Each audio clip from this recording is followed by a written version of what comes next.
Al menos 80 personas murieron y más de 300 resultaron heridas el miércoles en un atentado con camión bomba en la capital de Afganistán. Según el portavoz del Ministerio de Interior, la bomba fue accionada por un kamikaze a bordo de un vehículo repleto de explosivos en el barrio diplomático de Kabul. Ante la gravedad de la situación, el gobierno pidió a la población que done sangre en los hospitales.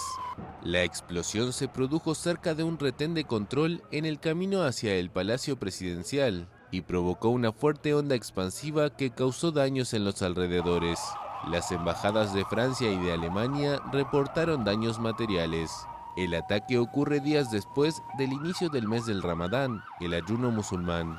El jefe del ejecutivo afgano, Abdullah Abdullah, condenó con firmeza el ataque en Twitter y aseguró que quienes matan durante el mes sagrado del Ramadán deben ser destruidos.